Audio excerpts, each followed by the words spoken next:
Bueno, ortopedia viene, ¿se acuerdan? Este es un árbol famoso, el árbol de Audrey, en el cual se representó en algún momento toda la especialidad de ortopedia en general, que como sabemos ya ortopedia es algo distinto a la traumatología. En ortopedia se acuña, ya por los 1700, por primera vez, ya funciona.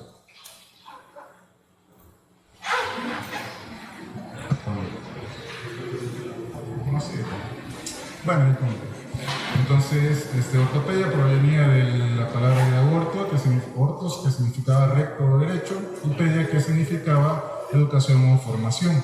Entonces era colocar, y por eso es que acuñaron en este árbol, como plantamos los injertos, a colocar o corregir deformaciones del nacimiento.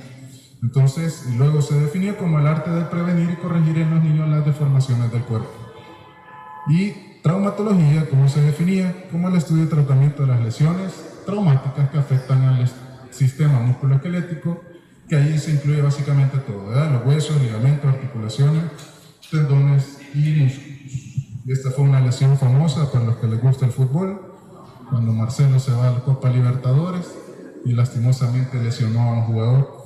Este jugador, bueno, nunca más va a volver a jugar fútbol, una lesión multiligamentaria. Siempre me gusta iniciar las clases con los de quinto año, con esta reflexión, y se llama el fémur roto de la civilización. Le preguntaron a una antropóloga famosa de cuáles eran los primeros signos de civilización que ella podía conocer. Ella mencionó que la escritura, que vasijas, pirámides y todo eso. En cambio, ella le dio un punto de vista más humano, en el cual en una cueva encontraron un cuerpo de alguien que tuvo una fractura de fémur y esta fractura había consolidado. ¿Qué significa esto en la naturaleza? Sabemos que cuando los animales tienen alguien que se lesiona, básicamente es abandonado por el bien del grupo. En esta persona no, el grupo decidió cuidarla, y más adelante vamos a ver cuánto tiempo al menos tuvieron que haber cuidado a este paciente, que es un alrededor de 6 semanas, y quizás en esos periodos era peor por la nutrición que tenía. Y entonces ayudar a otras personas a superar las dificultades es donde comienza la civilización. Y ahí es donde todos debemos de ayudarnos en cierta medida. Y ustedes ahorita que están aprendiendo a conocerse como compañeros, todo eso es de vital importancia. ¿Qué fractura? Solución de continuidad parcial o total del tejido óseo. Entonces, cuando me dice parcial o total, ¿qué significa eso? Toda fractura, o que antes conocíamos como fisuras, también se manejan como fracturas, causado por una fuerza extrínseca o intrínseca capaz de vencer la propia resistencia del hueso, como una fractura adversa del tercio medio de la clavícula. ¿Cómo se van a clasificar? Según la localización, morfología del trazo, números de trazo, extensión, desplazamiento, mecanismo, producción y comunicación con el medio externo, que es parte de la otra clase. La localización, si esto está cerca de la epífisis, metáfisis o diáfisis, eso ya lo saben ustedes de macroanatomía, lo saben bien. Entonces, transversa, ¿cuándo va a ser una fractura transversa? Es cuando su ángulo, y eso también es pregunta de examen, es menor de 30 grados. Si es menor de 30 grados en el eje transverso, se considera transversa, y oblicuo cuando pasa los 30 grados, como vemos en la segunda imagen. En espiral es combinada, y las longitudinales, que a veces tenemos un poco de problemas para diferenciarlas.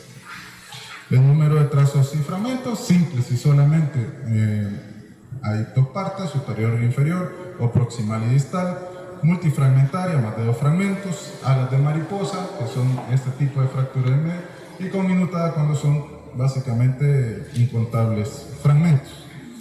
También tenemos, según la extensión del brazo, que son del trazo, que son las completas que habíamos mencionado, y antiguamente se llamaban las incompletas o fisuras. ¿Cuáles tenemos ahí? Ustedes las vieron en pediatría, que son las fracturas de tallo verde, en las cuales no se rompe totalmente la cortical contrae, que sería la número 2.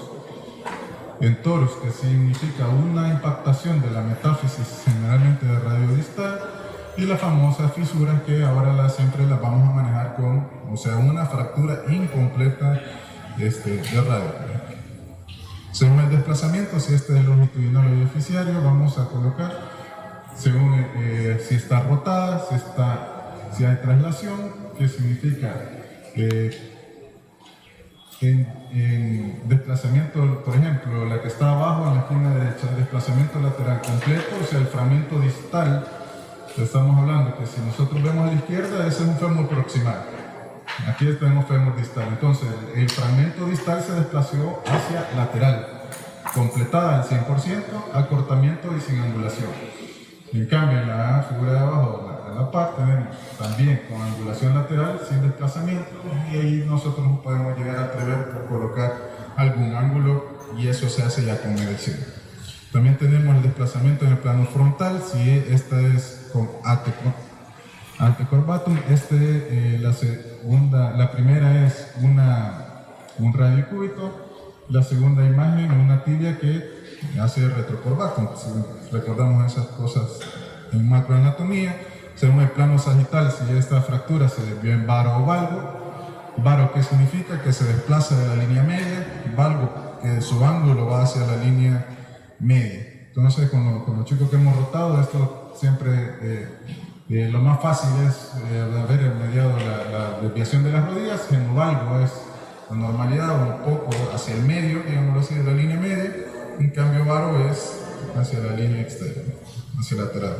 Según el plano de desplazamiento, en el plano axial, que tenemos hacia lateral o hacia medial, como habíamos visto en la imagen, y en el eje longitudinal, si esta está cabalgada o si hay una diástasis. Generalmente la diástasis nos referimos a las sínfisis del pubis. Según el mecanismo de trauma, el trauma puede ser directo, o sea, cuando existe una fuerza que actúa en el mismo lugar, o indirecto cuando que es el mecanismo más común, que es por flexión, torsión, cizallamiento, compresión y abulsión. Flexión, que significa que la fuerza actúa en una dirección perpendicular al eje mayor del hueso, que van a producir fracturas oblicuas o en alas de mariposa. Estas generalmente preguntamos ahí, por ejemplo, una fractura en espiral, ¿cuál es el mecanismo de trauma o torsión? Cuando la fuerza se imprime un movimiento de rotación sobre su eje estando fijo. Entonces, por ejemplo, ¿en qué situaciones puede ser?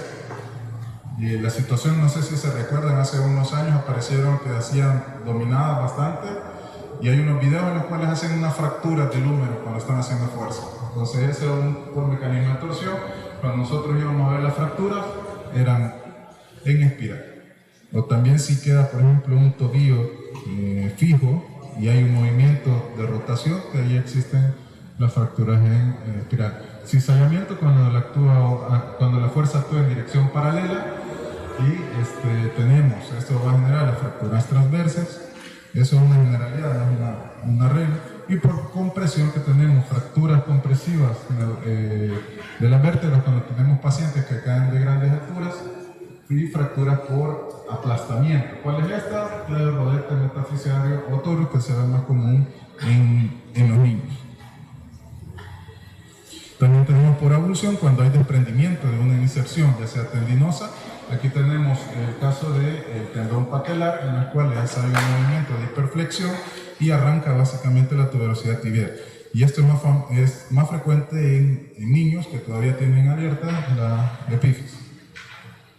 Entonces vamos a tener fracturas cerradas, que hay que clasificar, de otra forma de clasificarlas, si es comunicación con el medio externo. La cerrada es que no hay pérdida de continuidad del tejido de la piel. Sí hay una solución de continuidad del tejido óseo cartilaginoso, que es la definición de fractura, en la cual la piel que recubre el foco de fractura está intacta. O si existe alguna herida, esta es superficial y no guarda relación con el foco. Antes ocupaban una clasificación que si teníamos una herida cerca de 10 centímetros cerca de la fractura, era una herida expuesta. Ahora ya eso está en desuso, ya no queremos esto, que sea directamente sobre el foco. Tenemos la fractura expuesta, entonces se va a definir como fractura, pero que el foco de fractura estuvo o está en contacto con el medio externo. ¿Por qué? Porque cuando nosotros vamos a recibir en emergencia a algunos pacientes, ya viene suturado, ya viene lavado de un hospital periférico, ese se va a manejar siempre como una fractura expuesta, no es una fractura cerrada. Bueno, las formas de consolidación, ya sabemos, hay una consolidación primaria. ¿Qué es la consolidación? Al contrario que se piensa, es la consolidación del hueso sin formación de callo. Es posible únicamente si los extremos de la fractura están en estrecho contacto. lo que consigue mediante la fijación rígida. Entonces, si nosotros operamos a un paciente, se va a hacer la consolidación, es de tipo primario, y de tipo secundario es cuando sí tenemos la formación, y esta, la formación de un callo óseo, como ven de la imagen, producto de todos los mecanismos de consolidación ósea. Ocurre en el caso de que la fractura sea inmovilizada, pero tenga un poco de libertad de movimiento, que esto siempre ocurre con los yesos o la inmovilización, y está caracterizada por la formación de callo óseo. ¿Cuáles son las fases? Son 4 fases principales: la inflamatoria, la formación de callo blando, luego viene la formación de callo duro y la remodelación. Tenemos periodos en los cuales de 0 a 3 días se empieza a hacer un hematoma, hasta los 5 o 7 días. Pero ¿cuál es lo característico de esto? Que una va sobre la otra, no, o sea, en medicina acuérdense que no es tan rígido los periodos de consolidación, lo que sí es cierto cuánto tiempo mínimo necesita. Fase inflamatoria va desde 48 horas hasta una semana, hay vasodilatación e hipertermia, hay expresión de factores de crecimiento, migración celular a la zona, bueno, empiezan la migración de neutrófilos, basófilos y macrófagos, y el hematoma se va a convertir. ¿Cuál es el objetivo de la formación del hematoma? Que este se convierta en una red de fibrina para el paso del andamiaje celular posterior. Pero la formación de callo blando, que estamos hablando de 2 o 3 semanas, ¿por qué entonces dejamos radiografías a los pacientes de fracturas a las 2 semanas? Para ver si este se está formando o si la fractura se desplazó. Compuesto principalmente por tejido fibroso y cartilaginoso con pequeña. ¿Y quiénes son los mayores encargados aquí? Son los osteoblastos. ¿Qué se hizo en el periodo anterior? El entramado para que estos empiecen a hacer todo el andamiaje que va a venir con la formación de callo duro. Cuando los extremos de la fractura están unidos por un callo blando, comienza la etapa de callo duro. Y hasta que los fragmentos están firmemente unidos por hueso. ¿Cuándo me va a dar esto? Semana 4 a la 16. Entonces, antes de la 4ª semana, una fractura de tibia, por ejemplo, una fractura de tobillo, no se debe de parar, a menos que le hayamos hecho una reparación estable para buscar una fijación o una consolidación primaria. En ese caso podemos hacerlo, pero si estamos hablando, si ya sabemos con propiedad, siempre le van a decir a alguna paciente: mire, quíteme el yeso, ya me molesta este yeso. Ahorita vengo a ver un paciente, tenía apenas 3 semanas casi.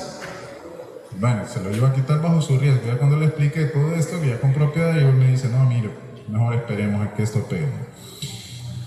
Y la remodelación, que ya se da de la semana 17 en adelante, que esta puede durar hasta los 2 años. Consiste en la actividad osteoblástica, y aquí ya van los osteoclastos remodelando aquel callo óseo o aquel callo prominente que teníamos para la estabilidad del foco de fractura. Y esta imagen la revisan, sobre todo la parte de abajo, para entender un poco mejor de qué estábamos hablando ahorita.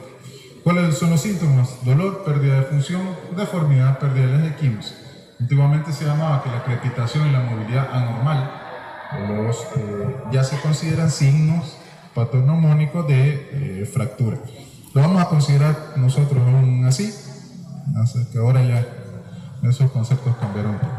¿Cuál es el diagnóstico? Diagnóstico clínico, ya sé estos síntomas. Si tenemos un paciente con dolor, pérdida de la función, deformidad, movimientos anormales, crepitación y equimosis, bueno, este paciente está fracturado hasta que una placa no me diga lo contrario.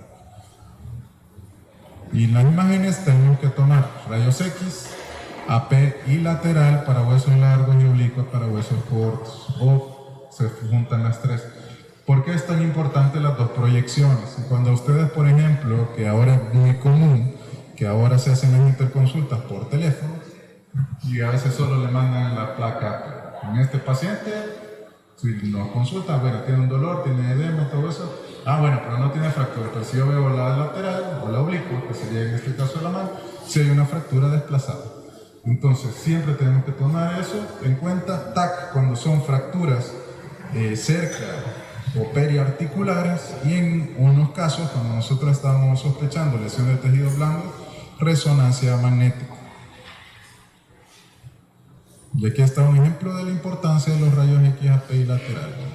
Vemos en la primera imagen algo soez, y luego el hombre solo quería decir